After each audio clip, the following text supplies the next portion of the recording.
What's next for markets?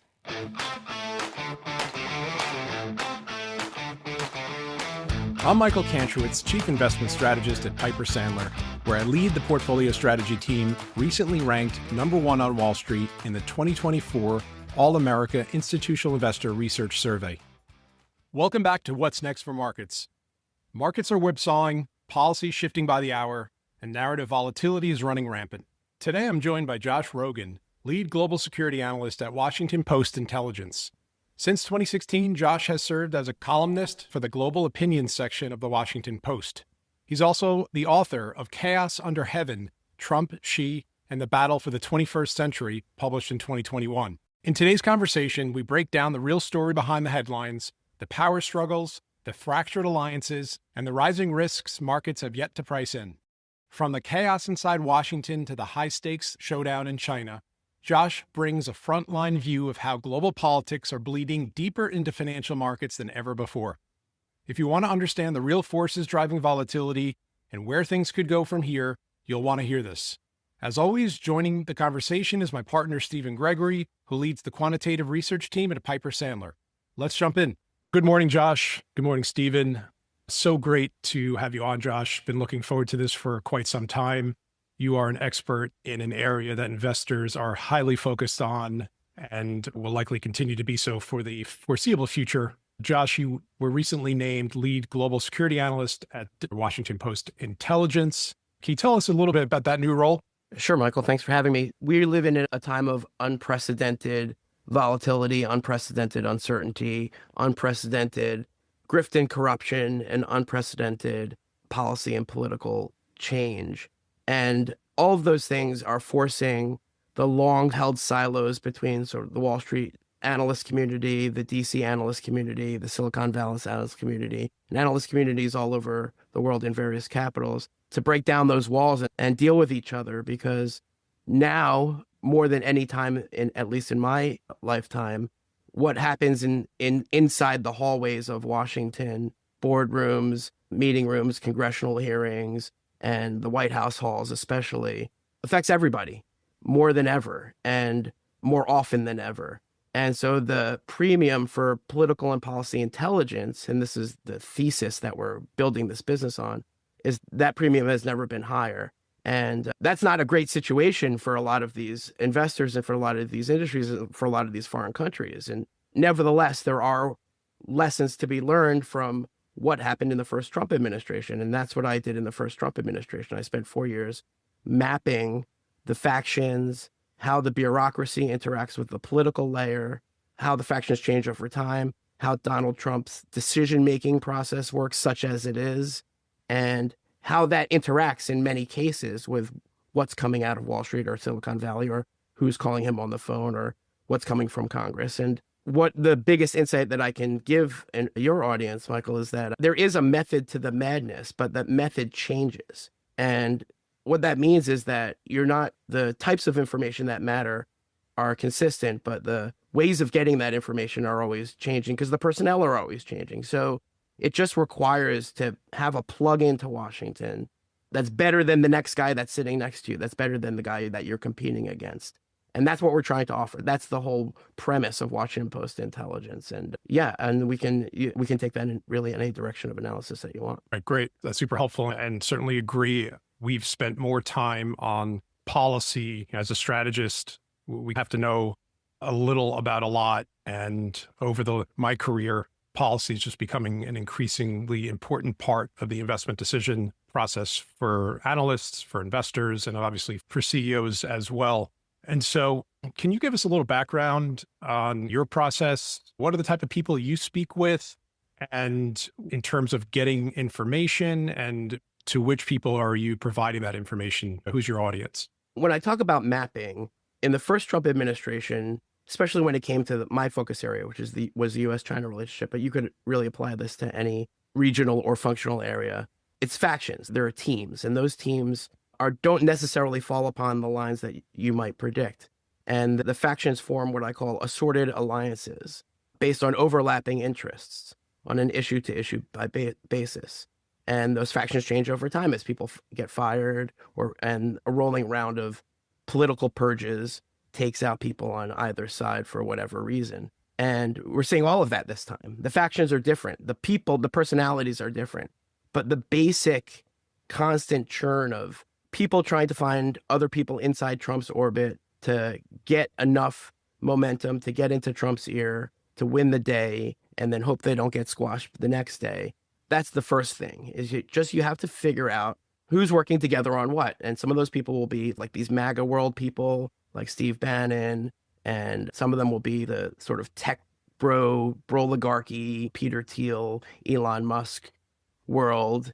And some of them will be Trump's buddies who call him on the phone late at night, Steve Schwartzman and other titans of industry who have their own, Steve Wynn or whoever it is. And then you have the people who actually work in the government who often are the last to know about these things, but they also have their own levers of access to the president. And what they do is they're also trying to manage down into the bureaucracy. So you have to do constant mapping of these things to understand who's saying what and whether or not that will matter. And that's a very time-intensive task because you have to know people in all of these different nooks and crannies of Washington to get that information. And the problem, I think, not to be critical of anyone in particular, but I think a lot of the Wall Street analysts who are trying to track all this stuff, they have sources, but they're not professional analysts or journalists who are vetting those sources. They're regurgitating what those sources are saying. So you're getting lots of, especially this week, you're just getting a lot of very well-connected Wall Street guys who either think they have the president's ear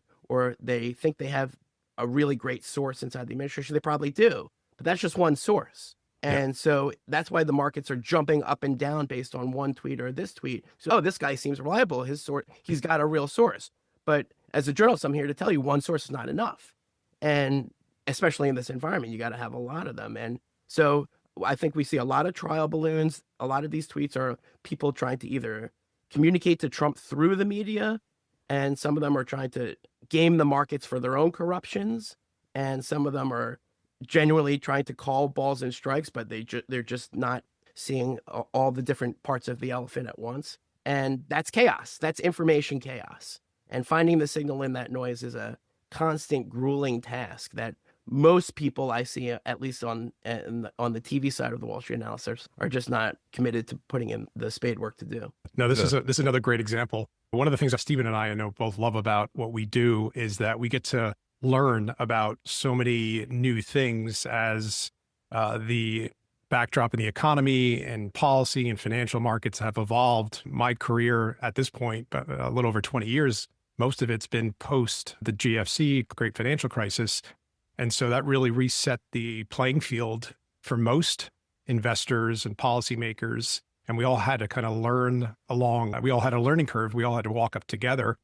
And one of the things that always gives me a bit of a giggle is that it seems that almost every 6 months, maybe even more over the last 15 years, some major global issue has come up that either has never happened or hasn't happened in a very long time. And within 2 months, everyone has a PhD in that topic. Right. And now, I don't know if you missed it, Josh, but yeah, everyone has PhDs now in global trade negotiations and what tariffs are and how they work. And inside the mind of President Trump, in post-GFC world, it was the European Union, how they were going to devolve. During 2015, oil prices were crashing and everyone became an expert on how the oil industry worked. So this is just another one of those examples where I agree there's a lot of noise, there's a lot of superficial information, and the barriers to information sharing have just gotten lower and lower. But yeah, it's gotten noisier and noisier, which has made markets more and more myopic. And it creates opportunities for us to be able to connect with someone like you, who's got a lot of experience in dealing with topics like these and understands the importance of corroborating sources and data alongside that. Again, super excited here. I want to give a gratuitous mention to the book you wrote in 2021, which could have been written today. And maybe you're thinking about version 2, Chaos Under Heaven, Trump, Xi, and the Battle for the 21st Century. And so that was about the first administration, the Trump administration, and the shifting policy, the shifting of what had been a pretty stable policy engagement backdrop to something more strategic, and has really, again, leveled the playing field and created new learning curves and new outcomes. And so From what you wrote in that book, and maybe you can give us a quick synopsis, how have your thoughts evolved and how are they changing near term? Yeah, no, I agree with everything you said, actually. I think that what's different, let's start with the book. So, what I did with the book was to describe how what we saw in the headlines in terms of the trade war, the technology war, and the overall shift of the United States foreign policy aircraft carrier in a different direction towards a more competitive and even confrontational strategy against our only real peer competitor, China, how that really happened and played out inside the administration and around town. And at that time, the factions were, roughly speaking, national security hawks versus more engagement focused Wall Street guys. And that was essentially, for the sake of time, I'll simplify it, the fault line. It was Mnuchin's versus the John Bolton's and Mike Pompeo's and Mike Pence's. And then Trump was heavily influenced by guys like Steve Schwartzman and Steve Wynn and Adelson. And that was the basic thing. And that's different now in a really important aspect in that you have what I think is the most hawkish regarding China economic team from jump that we've ever seen. And we could debate whether or not Scott Bessent, Treasury Secretary, is hawkish or playing a hawk on TV, and we can debate whether or not Howard Lutnick understands the hawkish things that he's saying on China. Some people don't think he seems to. But overall, and there are fault lines inside this administration, Elon Musk, who's not hawkish, et cetera, and Peter Navarro doesn't agree with Scott Bessent. But overall, strategically, when you think about the need to have some big sort of competition and confrontation against China, economically, for whatever reason, they're pretty much in lockstep. They're just not in lockstep on how to do it. So that's one big change. The other big change, I think, is that in the first administration, and this is what the book describes, you had a very slow play out of all these dynamics. And you had Gary Cohn and lead an effort to engage with China while the hawks like Peter Navarro sat back and let it fail over the process of months. You had early engagement with the Chinese leadership at Mar-a-Lago, and then you had a series of negotiations which failed. Then you had tariffs. Then you had sanctions. Then you had export restrictions. And then all of a sudden the hawks were like, oh, this is great. We're going to decouple. And then Trump struck a deal. And so then some of those things went away. And then we had a détente. And that détente lasted exactly 2 days because the deal was struck on January 15th, 2020. And this is a great scene in the book, by the way. And 2 days later, COVID hit. 2 days later, we found it. And then everything changed. And Trump and Xi's relationship dissolved. And all of a sudden, the hawks were back. And Trump said, do whatever you want to China. I don't care. And then we had a situation where Larry Kudlow and Robert O'Brien, the national security advisor, got together and had the most hawkish year of Chinese economic warfare against China economically that I've ever seen, that I think we'll ever see. That's when we started to get into the capital markets. That's when they started to mess with the TPS and CalPERS and the PCAOB and all of those sort of things that all of you guys on Wall Street think you're doing to manage the U.S. China capital relationship that most of us here in Washington think are all nonsense and really just paper over a lot of really horrible structural issues in our U.S. China capital markets. So we can get to that if you want to, but I never saw in 20 years anything happen on that until the pandemic hit, because then there was no incentive to hold back. So the point is that all of that played out over 4 years, and now it's all playing out over 4 months. And that's crazy, okay? And so what does that tell us? What tells us that Trump's not patient, okay? He's not going to go through 3 years of this and that and see what happens. He wants it all done now. It's not just China. He wants the Ukraine war to end right now. And the problem with that, of course, is that none of these other actors, especially none of these other countries, are going to agree to that. Because why would they? Because it's the absolute wrong way to negotiate. So all we've really seen ever since Liberation Day is the Trump administration negotiate against itself. And if you're on the other side of any of those negotiations, why would you do anything at all? You don't have to be an analyst to see the obvious fact that if you're a negotiating partner is negotiating against himself over and over, you might as well just wait and see what happens. And then, of course, you have all of these allies. And we had competitive tariff and trade protectionist measures in the first administration against the EU and allies, and deals were negotiated. I'm thinking about Japan and South Korea right now. And now Trump is saying all of those deals are no good. You got to give us better deals. And that, of course, our allies are like, okay, what do you want? And then the White House says, we don't know. What do you want to give us? And then they're like, we don't know. What do you want? We don't know. What do you want to give us? Okay, see you later. That's what happened this week in Washington. We had Yeah. the World Bank IMF spring meetings, which brought finance ministers from every country in the world within 3 blocks of the White House. Okay. And they took a bunch of meetings. They're trying to get 90 deals in 90 days. They got 0. And all of these diplomats and finance ministers, every single one of them said the same thing. They're like, we can't even talk to these guys. They have no idea what they're doing. They have no idea what they want. So that's what I talk when I talk about an unprecedented level of uncertainty and volatility. That's the big difference, is that the chaos of 4 years of Trump and one has now been shrunk into 4 months. And they don't know what happens tomorrow. They have no strategy. It's obvious they have no strategy because the strategy changes every day. And that kind of improvisation may work out. If you talk to Trump economic officials, they'll say, hey, don't be so pessimistic, Josh and Mike. Why are you being so negative? You must hate Trump or something like that. And what if it all works out? Then you're going to look like an idiot. To which my response is, A, that's a hell of a risk to take with the global economy and on a whim.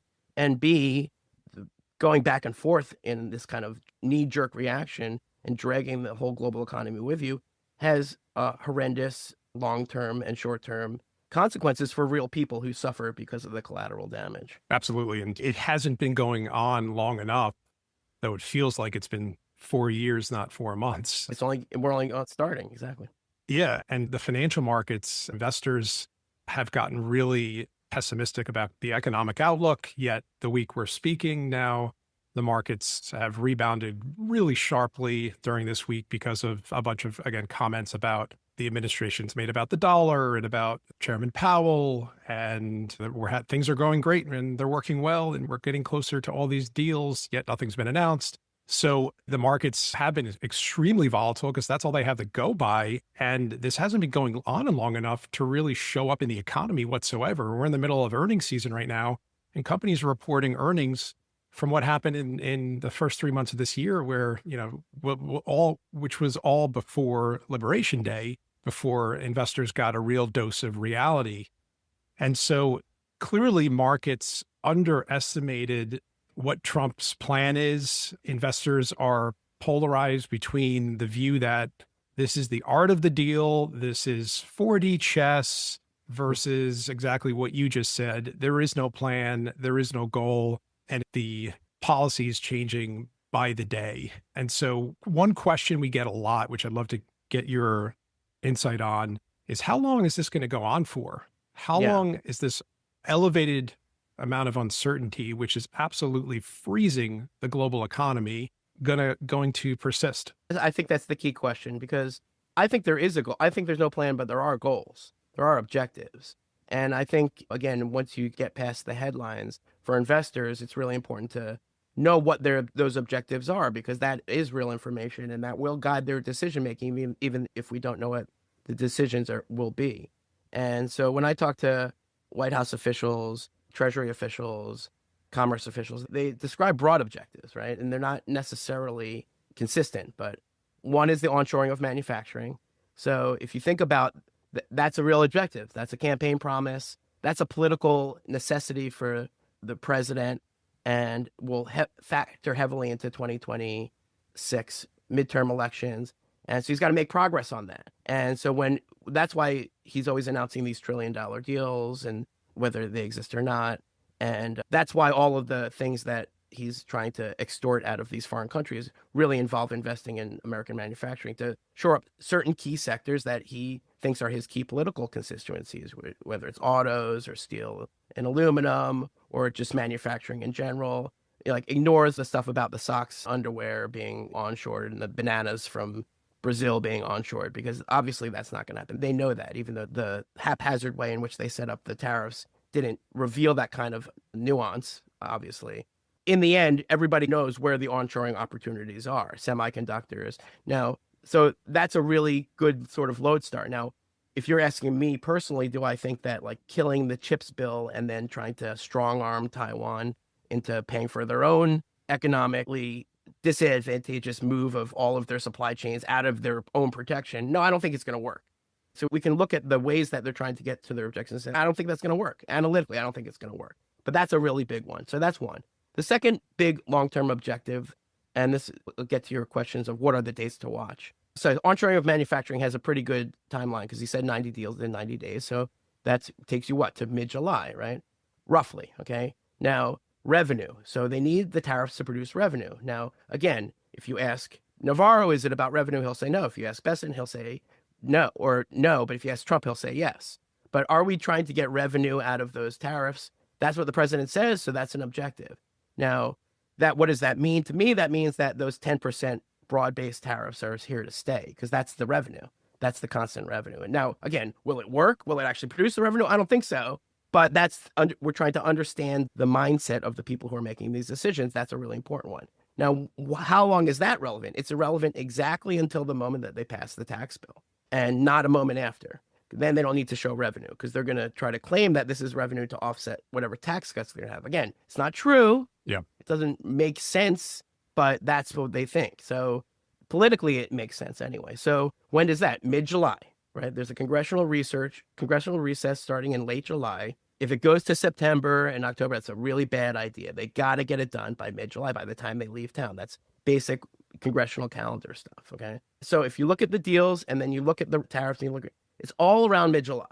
So I think that's really the point that a lot of people now, you tell me, because you know this better than me, is that when the stocks run out? Is that when these companies who have warehouse supplies in anticipation of the whatever it was, they run out of their pre-positioned supplies? Is that when the supply chains break down? Is that when all the ships that were going to be sent are going to be sent? Is that when the small businesses who can't get stuff from China cheap anymore are just going to have to fold? A lot of people say that I talk to, that's about 2 to 3 months. Mid-July, right? So there's a perfect storm happening in mid-July. Now, that's a snapshot analysis, because everything could change tomorrow. And what I think I'm seeing right now is that Trump's going to climb down from a lot of this stuff before then. And I think the tax bill will get passed for sure, and probably in that timeline. But what will it look like? And then the other thing I think people should just take a very close look at is when the federal budget comes out, because if you want to know the Trump administration's priorities, they're all in there. And also, we're waiting on a lot of people inside the Commerce Department and the Treasury Department to take up their posts. And that's really important, actually. We have a CFIUS process that's not functioning right now because no one's in charge of it. But that's a big thing. We have the SEC and the FCC and the FTC all threatening all of these anti-competitive against China measures, but we don't see them. We've got an America First investment policy. I don't know if your investors have even read this. It was put out by the National Security Council. It's pretty interesting. What's in there? Outbound investment restrictions targeted on China. It doesn't say China, but they're targeted on China, using all sorts of new tools. You can use IEEPA, the sanctions bill, for tariffs. It's controversial. Maybe it gets challenged. Maybe the courts knock it down. Maybe they don't. Maybe it goes to the Supreme Court. Maybe it doesn't. But what about using it for outbound restrictions? That's a whole nother mess. But that's in the document that no one read while we were talking about invading Greenland. But will that actually happen? I think it's going to take a few months to play out. So there are a lot of bouncing balls to watch. But I think by mid-July, if there's a stabilization to be had, that's when we'll see it. So if you're talking about mid-July and how some tariffs potentially are going to be on for revenue sake, for budgeting reasons, what are some of the scenarios you potentially see for how tariffs play out in terms of the optimistic they'll go away to they're on for good? What are some of the potential outcomes? Because that seems to be a lot of what investors are trying to game out. Yeah, that's a great question, Stephen. I think when I think about that, I think about it on a country by country basis.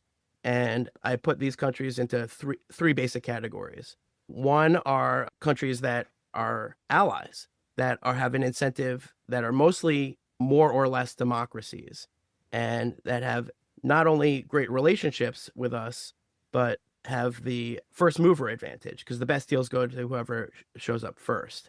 And amongst those, the most important ones are the ones in East and Southeast Asia and South Asia. So this week, they spent all of their time with the Japanese. It didn't work. And the Koreans were here, and the Indians, they might get the first deal, actually. So I think of them as a category for two reasons. One, because they have the first mover advantage. Two, because they have a big disadvantage, which is that they have to respond to their own domestic politics. Yeah. Most of them already have trade deals that they don't want to set a precedent of renegotiating the thing they already negotiated, since they negotiated it with Trump. So how can they sell to their constituencies that this Trump deal will stick more than the last Trump deal, which this Trump deal is undermining? And so in a way that they have a huge disadvantage. And I think what's going to happen with them is that they're going to end up making more agreements amongst themselves. I see a lot of chatter, a lot of interaction between Australia and Canada and the EU and Japan and Korea amongst themselves, not with us. It's like when we pulled out of TPP, they just did it without us. So we're going to see a convergence of interest amongst quote unquote Western style democracies to get to the front of the line. And if they can't do that, then cut their own deals to hedge. The second category are countries that we can step on who are dictatorships who can just bribe us. And Vietnam and Cambodia come to mind, okay? Because no one should be surprised that we can lean on Cambodia and Vietnam because they're poor countries. And there's no conception of them being able to buy enough stuff to even out their trade imbalance with us buying their textiles. Because what are they supposed to buy? They're poor countries. They don't have any money. I don't want to disparage them, rooting for them. Don't get me wrong, but you get my drift. Yep. So their disadvantage is that they can never do the thing that Trump wants. They can't build chip factories in Arizona, and they can't buy enough widgets from Michigan to make up for the bananas that they're going to sell us. So that's their disadvantage. But they have a huge advantage, is that they're not democracies. They can do whatever they want. They can just bribe the crap out of the Trump people, the family. And again, I'm not endorsing this. I'm not recommending this to all you investors out there. Be very careful before you go down this path, because I see a lot of CEOs, especially in Washington, asking their general counsels, where's the line? How much can I bribe these guys? Their hands are out, and some of them are crossing that line, and some of them aren't. And the repercussions won't come because there's no Trump administration has dismantled all of the oversight and law enforcement mechanisms that would catch all of this public corruption. But what if they're not there in 4 years? Will you get a pardon? I'm pretty sure they're going to get pardons. Are you going to get a pardon? I'm trying to say anyway.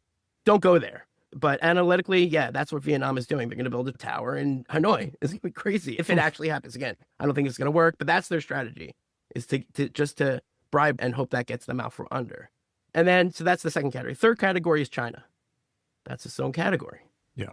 And we can take that in a lot of directions, but the U.S. China relationship is the most important bilateral relationship in the world for the rest of our lives.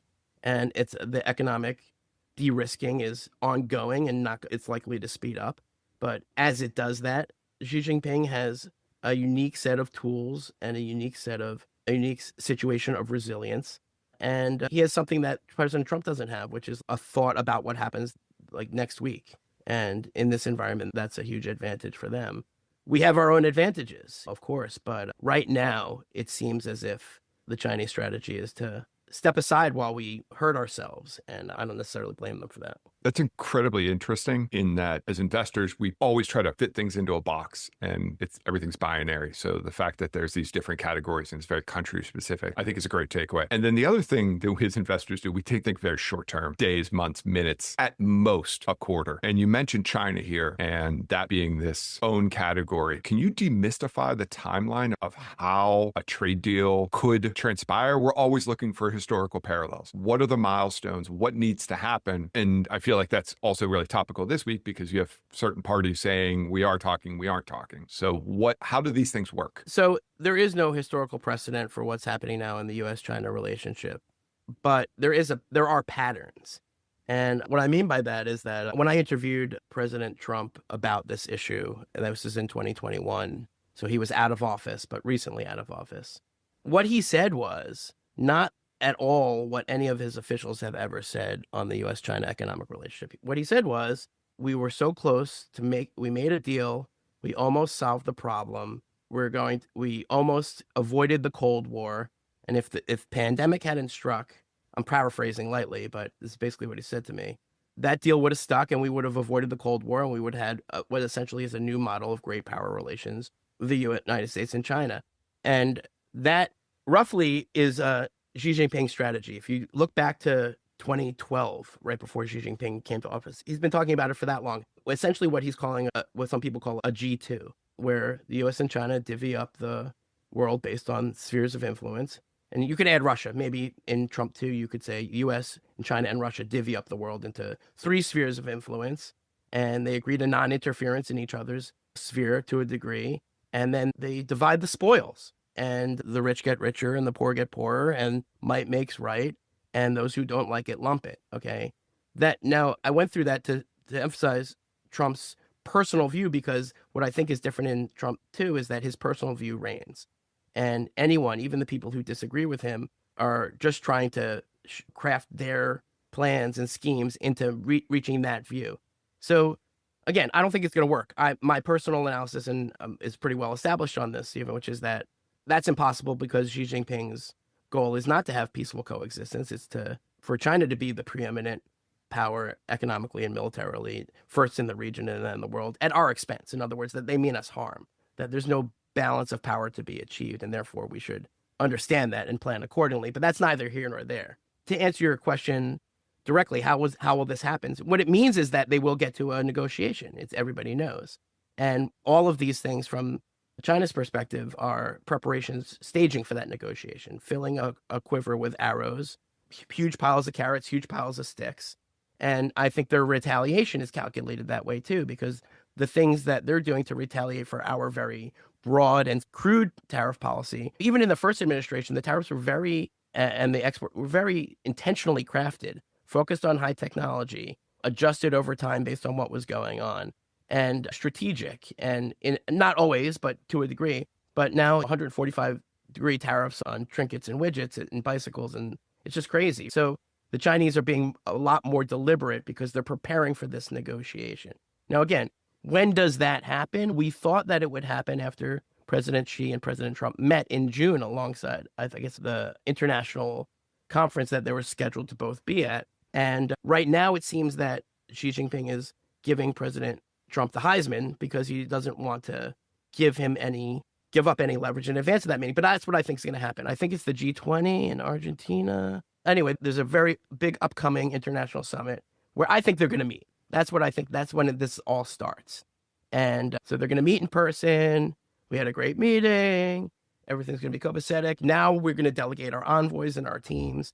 And this reflects not the Trump style, but the Chinese style of setting up any of these things, which is that there has to be intense preparation.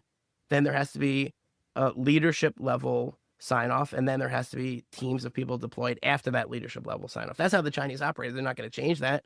Certainly not for Trump. So again, June, let's say they meet in late June, then, okay, the negotiations are on, and they have some sort of partial climb down to signify the good faith of the negotiation, a confidence building measure, in other words. What does that lead to? When do the negotiations really start? Mid-July. We keep coming back to that date. So that's how I think it's going to go down. Now, what happens in those negotiations?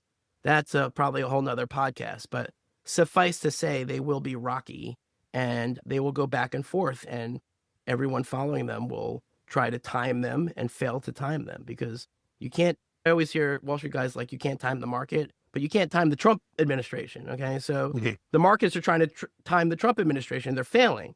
And the investors are trying to time the markets. They're failing. I guess that's like a corollary to don't try to time the markets. Don't try to time Trump. Yep. Yeah. Which has given us a market that goes up or down 10% in 1 week. Right. On a tweet. On a tweet. As Wall Street guys try to screw each other out of money on the way down. That's what they're trying to game each other's expectations as the ship sinks. So in a competition for the lifeboats. That's right. And everyone's talking about who holds what cards. And I think perhaps what you meant, it's not about the cards, it's about the players here and understanding how the players are going to react. Always play the player. Never play the cards. That's the first rule of poker. Yep. So on that, President Trump has talked about how he holds the cards with the China-U.S. relationship. And I thought you made a really good point. So I heard you this week on CNN, and you were discussing this, and you made the point that perhaps, yes, the U.S. has some economic leverage because we consume a lot of China's exports, though that in entirety, that China is probably less dependent on the U.S. than we are dependent on them. And the point you made, which I don't think is being focused on as much, is the policy resilience and how Trump has realistically not 4 years to get this done, but really 2 years to get something done. And if not shorter, because it needs to be done in time for things to recover from it before the midterms. Whereas China has arguably an indefinite amount of time and resilience from a political perspective. So I think there's a couple of things here. One is, it's pretty clear to me, again, I'm not a market analyst, but it's pretty clear to me that the U.S. economy is more dependent on China than the Chinese economy is dependent on the United States. So from that point of view, who can last longer in a race to the bottom, it would be China. And the second point was politically, it's a socialist state run by a dictator who wields generally totalitarian power. There are internal dynamics in China. There are internal pressures. There's no democracy. But I'm not saying Xi Jinping doesn't have to respond to his constituencies. I'm just saying that push comes to shove, he can just kill them. Okay.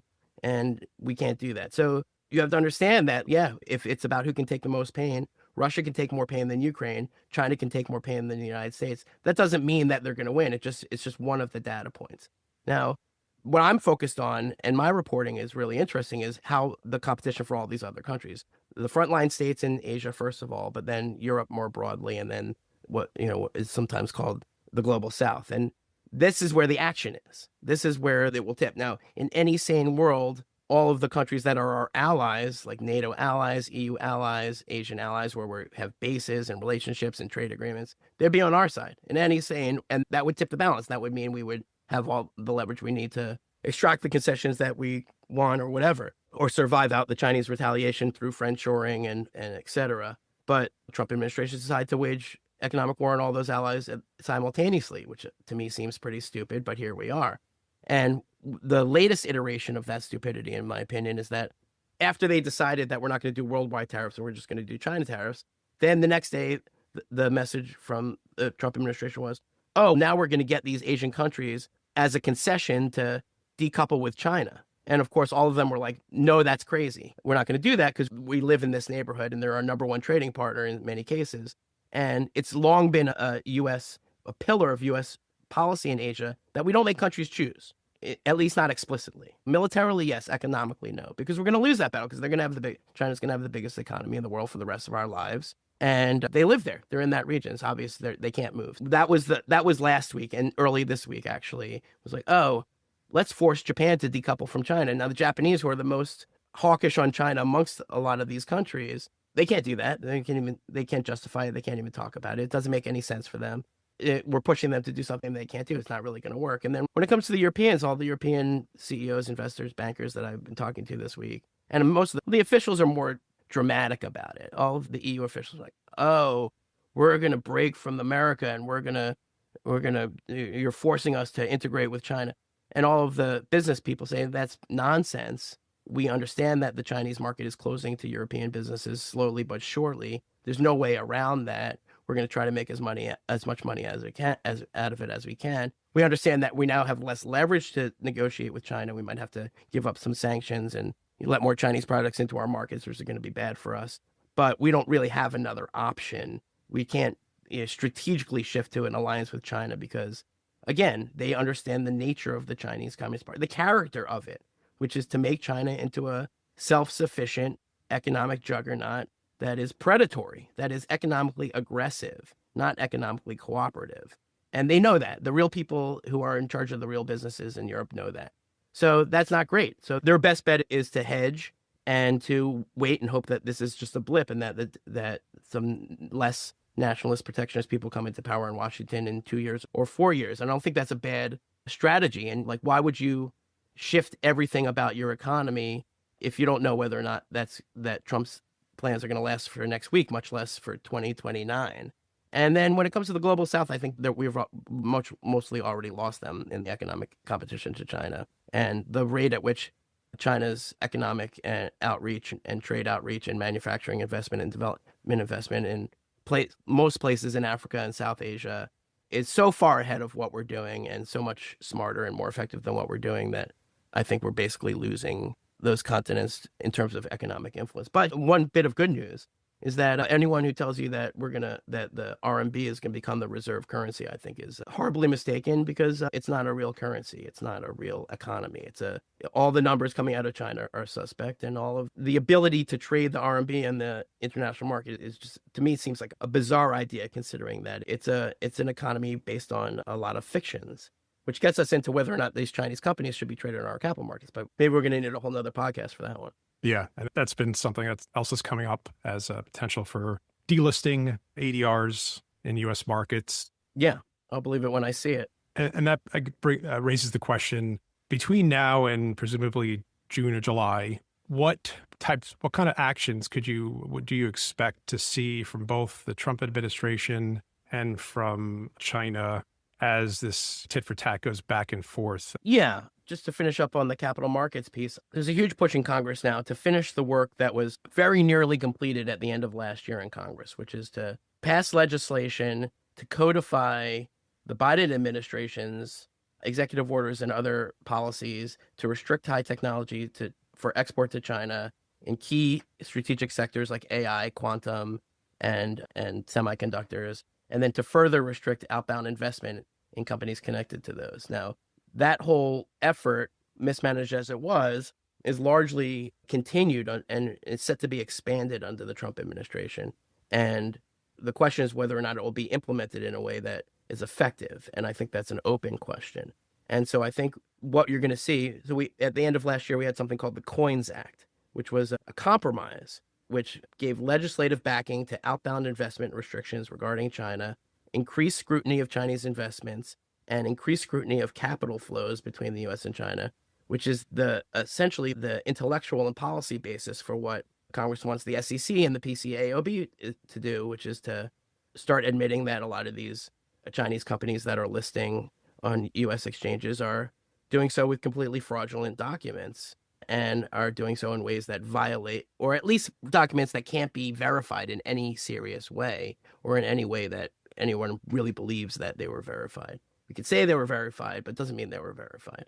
And because of the nature of the Chinese system. And so that whole effort, I think, is going to have a big push in the next couple of months. Now, the thing that's restricting that is that the aperture for these types of competitive actions is still the mood of the president.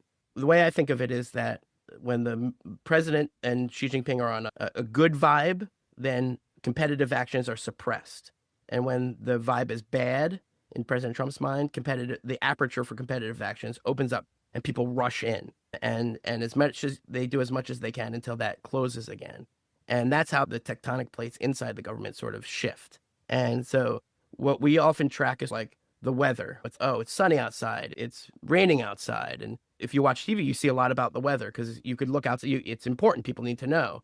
But what the smarter thing to track is the overall climate change, which is a lot harder to see because it happens underneath the surface, but it's actually much more important. And so don't look at the weather, study the climate change. And when the U.S.-China relationship, that means as the aperture opens and closes, as the mood of the relationship goes up and down, what are the trends that show that these big generational types of initiatives, like are we really going to scrutinize Chinese investments in farmland around sensitive military sites? Are we really going to, as the FCC wants to do, put Chinese telecoms to the scrutiny that they definitely deserve? Are we really going to take a look at all of these unusual investment vehicles that Chinese companies use to raise capital in our markets? Are we really going to look at the endowments of universities, state pensions, institutional investors, the indexes, MSCI, FTSE Russell, Bloomberg, Barclays, and their business of increasing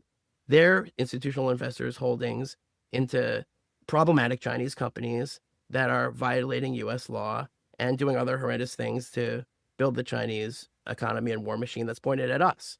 Now, those are big things that, again, it seems like in the first Trump administration, a lot of them moved forward, and then in the Biden administration, a lot of them stalled. And those things haven't gone away. So as you're tracking the weather, just keep an eye on the climate change, because I think over time that will matter much more for investors than any particular tweet on any particular day. China's went through an explosive investment boom in their economy. Investment got up to the low 40s as a share of GDP. I think peaked around 2011. And really since then, 14 years now, we're still waiting for China to become a quote unquote consumer-based economy. Where do you see, outside of the short-term tariff situation, where do you see China headed over the next decade?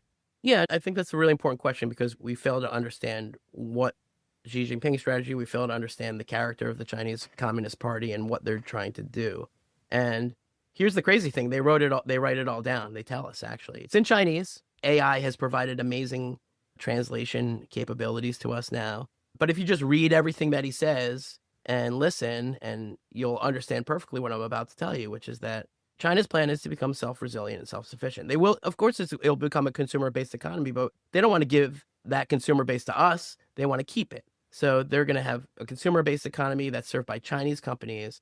They're in the process of replacing all foreign brands with Chinese brands. So that's the first thing. If you're a brick and mortar brand in China, your days are numbered. Okay. There's no way around it. There's nothing you can do. Okay. You could kiss the Chinese government's ring as much as possible to lessen the pain for as long as possible, which I think is what they're all doing. Same thing for the manufacturing. Like it's going to get worse. Bad gets worse. That's the trajectory is going in one direction. It's down. And you can hedge, you can pay the fines, whatever these companies are doing to get out from under that trend may make sense for them in the short term. But if you're asking me in the long term, no, there's no McDonald's. There'll be Chinese McDonald's. There's no Starbucks. There's Chinese Starbucks. And I just don't see any way around that. So that's one thing. That's for all the foreign brands in China. The second thing is that we have to stop thinking about China as a second-tier technology exporter. They're, in many ways, in many parts of the technology industry, they've already surpassed us.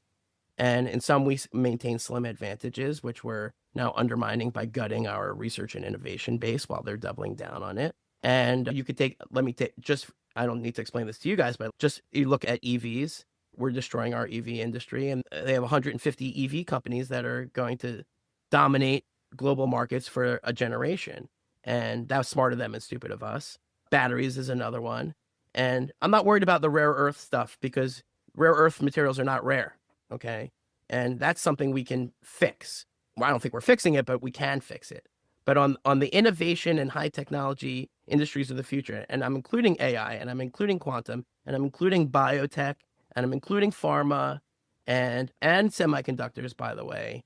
No, they have a very clear plan to be completely reduce their dependence on us to zero and to be completely self-sufficient while not allowing us to take advantage of them escaping the middle income trap and bringing their people out of poverty. Now, China's not 10 feet tall. They have huge problems. The real estate market's all screwed up.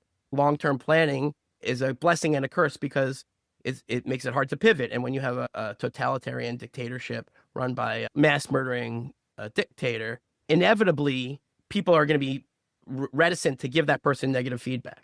So it's really hard to convince the guy who can murder you that he should change what he's doing. So that's a vulnerability in their system. So they've got huge vulnerabilities too. It's the biggest country in the world population-wise and will be forever.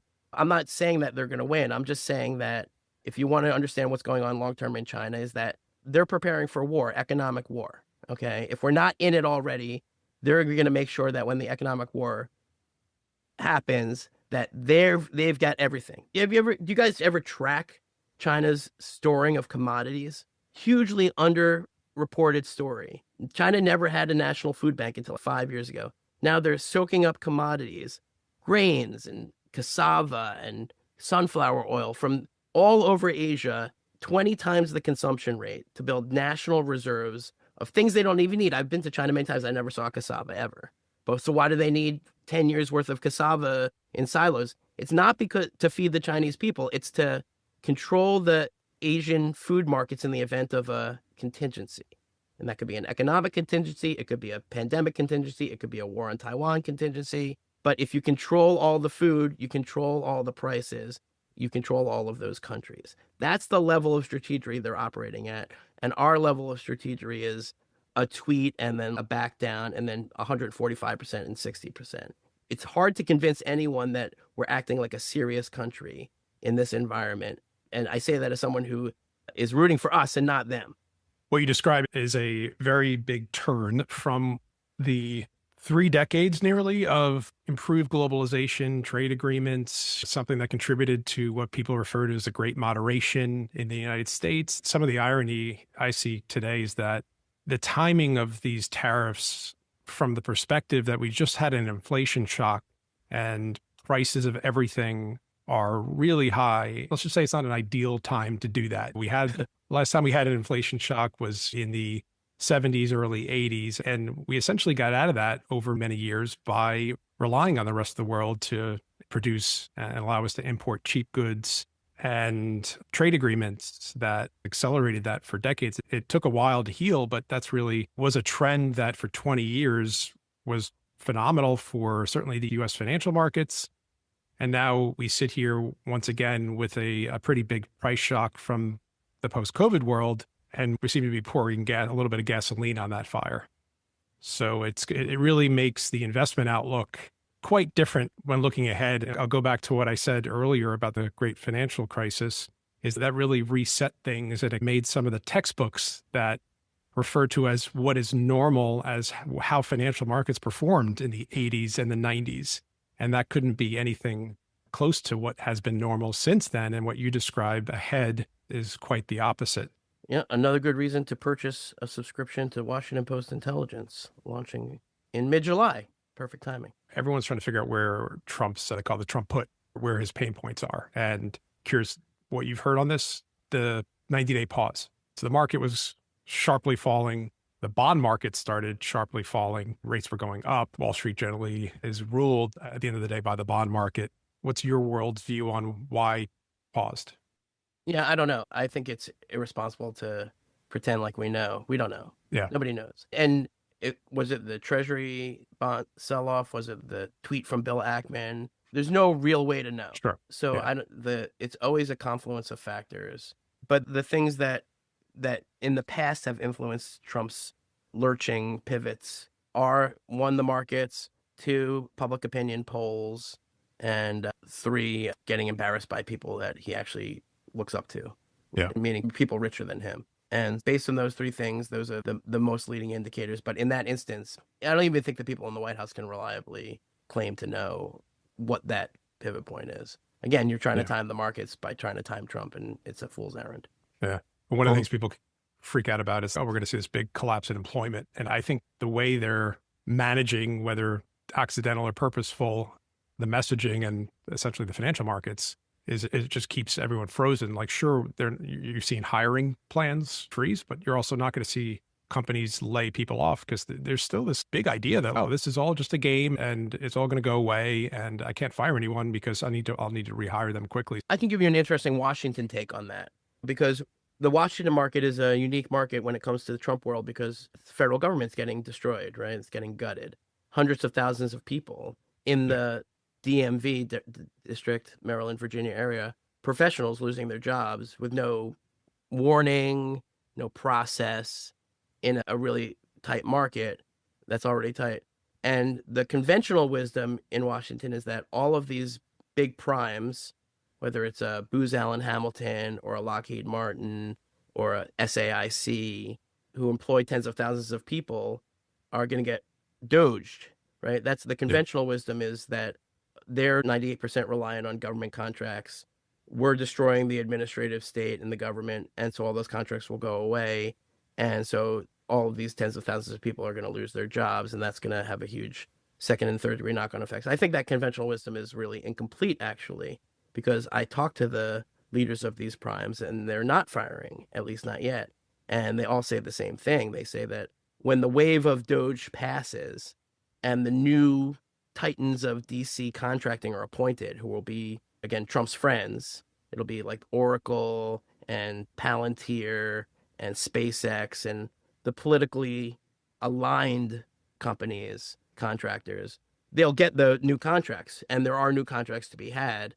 Those contracts will be huge. They'll be, imagine in the defense industry, we have this thing called Golden Dome, right, which is a $2 trillion missile shield for the United States that is, in my estimation, completely useless, a huge boondoggle. No one's ever shot a ballistic missile at the United States because it would be the end of their lives and their country if they did so. Nevertheless, Trump is determined to throw $2 trillion into this project. And whether it ever happens or not, it's going to be a huge magnet for contractors. But the traditional legacy, let's say, contracting community is just waiting, because they know when the administration's priorities come in, even if they're different than the last one, the expertise will be the thing that gets it done. And the human capital can't be easily replaced. So they're much smarter than the Doge people, because they know even if SpaceX gets a contract to build something, if all of the people who know how to build things for the government and the military are still employed by Booz Allen, then Booz Allen will have to be a subprime on that contract. So we're seeing a reordering of the contracting community, where the people who are closest politically to the White House will get the primes, but all of the ones who aren't will still get a ton of work. And so it's a very clear calculation for them that the human capital is the thing that will get them that work. So I think that's a very DC kind of specific analysis, but that's the one I have. So it's a little different, but the same kind of game is getting played. It's a unique game, DC, because it's an industry town and because, again, so trillions of dollars flow to the DC contracting community. And then that flow shapes a lot of different things, and those things are changing fast. But essentially, I don't see a huge reduction in government spending coming anytime soon. It'll just shift. A lot of it will privatize. And if you think about destroying the federal government, a lot of those demand signals will still be there when it's all said and done. And Elon goes back to robots or whatever. And the professional services contractors who didn't gut their stabs will be in a prime position to take advantage of that privatization. And they know that. So that they're not suffering from this disruption is that they're taking a medium-term view, not a short-term view. And I think they're right about that. On tariffs, when this whole thing's said and done, are we better place, worse place? It's really hard to oversimplify because the bottom line on the tariffs is that if you're thinking about the goals of the administration, again, onshoring manufacturing, they want to weaken the dollar, they want to lower rates, right? These are pretty clear goals, right? They want to increase revenue, cut taxes. Now, you could define success as them achieving their goals.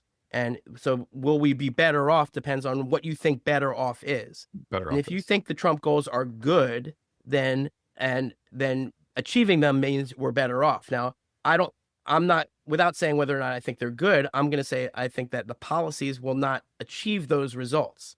So if you think the Trump goals are good, I would say that the plan as we see it, from everything that we can see, is not going to get us there.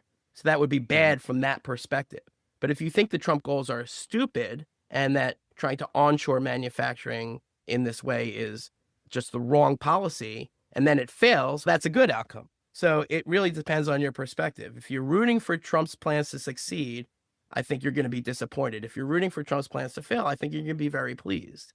And whether or not you think that's a net good or a net bad depends on what your specific interests are. And as an analyst, I try to stay neutral on that topic. Yeah, I'm thinking more about the ability to trade and the cost of trading and the efficiency of trading. 6 months from now, a year from now, is it tighter, looser, more advantageous to the U.S. than it was 6 months ago? I think it basically goes back to normal with the noted exception that a lot of damage has been done. I don't think the overall system will change. Time is a huge damage. You have capital markets that are frozen, no banking. That's the fuel for economic activity. Yeah, I mean, forgive me for being like a Washington guy, but I'm thinking like geopolitically. The reliability of the United States as an economic partner, the reliability of U.S. trade agreements, the reliability of U.S. assets, the reliability. It doesn't mean they're going to be able to find another reserve currency. I don't think that's a real thing. It doesn't mean, I don't think it doesn't mean that all of a sudden Moscow or Beijing is going to become the global hub for transactions. I'm just saying that we'll have essentially the same system, just with a lot less credibility and a lot less goodwill. And that has knock-on effects in the geopolitical space, in the diplomatic space, in the military space. Who's going to want to buy a bunch of F-47s when they build the F-40? Have you heard about the F-47? It's because Trump's 47. They're going to build the F-47. It's the new plane, right?